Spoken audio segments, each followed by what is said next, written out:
West Hollywood has a new city council. WehoTV News is next. Welcome to WehoTV News. I'm Larry Carroll. The 2015 West Hollywood Municipal General Election is in the books. It was an exciting evening as yours truly was joined by Tracy Savage, bringing you the up-to-the-minute vote count with interviews and all the events as they took place. By the end of the night, the numbers were in, and here's how they stack up. Incumbent John D'Amico was re-elected, getting 1,892 votes. Incumbent John Heilman, not so strong a showing, missed re-election by a couple of hundred votes. John Heilman polling only 1,664 votes. But the history was made with the election of Lauren Meister with 1,750 votes and Lindsay Horvath at 1,692 votes. The first time the West Hollywood City Council has had two women elected to serve on that panel. The election will be certified and the newly elected city council members will be sworn in at the West Hollywood City Council meeting on Monday, April 20th, starting at 6:30 p.m. in the West Hollywood City Council chambers. And as always, that will be seen live right here on WehoTV and streaming at weho.org. For more information about the West Hollywood 2015 General Municipal Election, you can visit weho.org or contact the West Hollywood City Clerk's office at 323-848-6409. West Hollywood City Council member Abby Land presented a plaque to each of her commission and advisory board appointees in recognition of their service. Take a moment this evening and recognize the wonderful folks who have served as my appointees to our boards and commissions over these last many years. And I really wanted to give them this moment in recognition because these are truly a very dedicated group of people. Some of these folks have been my appointees since I've been on council. Some are newer, but they all bring a unique skill set to the commission and boards in which they serve, a great perspective, and they also bring a true love of this city. And so I have been privileged to have them serve me, but most importantly, I've been privileged to have them serve the city of West Hollywood and really serve us all as decision-making happens so that we get the best advice as we as a council move forward. Agassi Topchen, Commissioner on Rent Stabilization.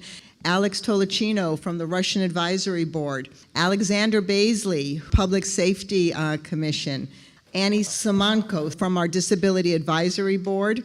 Bernice Levin from our Senior Advisory Board, Edward Levin from our Historic Preservation Commission, Elena Goldenberg from our Public Facilities Commission, Karina Samala, our Transgender Advisory Board, Laura Wise, who is with our LGAB, our Lesbian Gay Advisory Board, Mark Yeber from our Planning Commission, and Molly Casey from our Women's Advisory Board, Steve Whalen from Transportation Commission, and then Stacy Jones, one of my newest commissioners with our Business License Commission. And then I just also want to recognize Beverly Denenberg, who's on our Cultural Affairs Commission, Matt Palazzolo, who's on our LGAB, and Ruth Sislowski, our Human Service Commission. These people work tirelessly. Many of you in the audience are commissioners. You know the amount of work you do. And I really just, again, on behalf of myself, you have helped me be a much better council person because of your advice, and I truly thank you. Please give them a round of applause.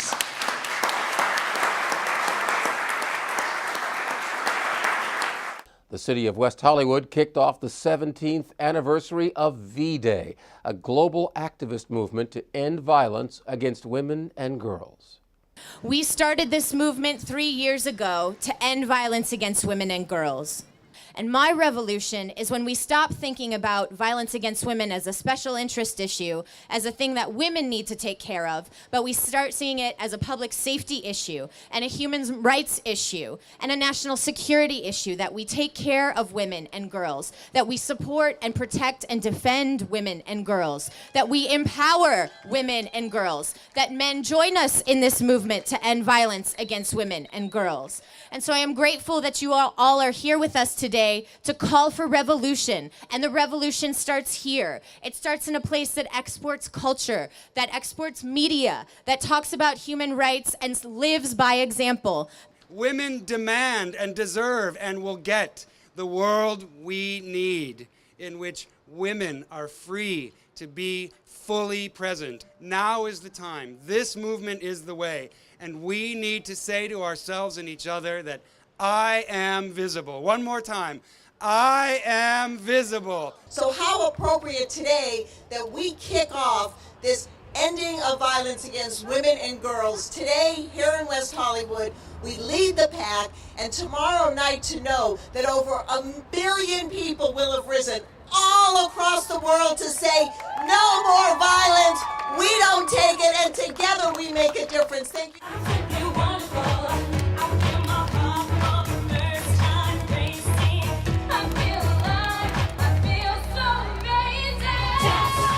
Held at the Salgariello Veterans Memorial, VDay included a series of events, including the 1 Billion Rising campaign, which is leading the charge to end violence against women and girls.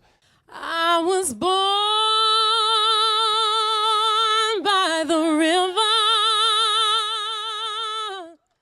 in this little tent. Oh, just like that river, I've been running ever since.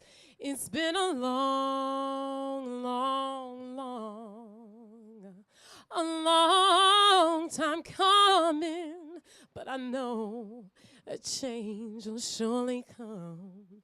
Oh, yes, it will.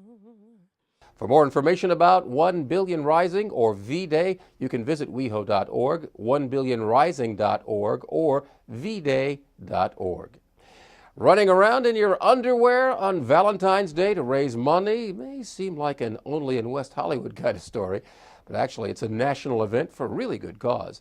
The West Hollywood Park was the scene for this year's Cupid Undie Run, a fun and entertaining event to raise money for the Children's Tumor Foundation, which is dedicated to ending neurofibromatosis.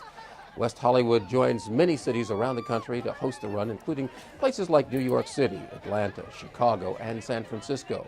I have a friend that has NF, so he brought a bunch of us together to run. It's a fun way to fundraise, and then he came out to support me. And we're raising money for the Children's Tumor Foundation. Hopefully spreading awareness. Not a lot of people know about neurofibromatosis, which is interesting because it affects 1 in 3,000 births. There is currently no cure for neurofibromatosis, but last year's Undie Run events raised more than $2.8 million nationally to fight this genetic disorder.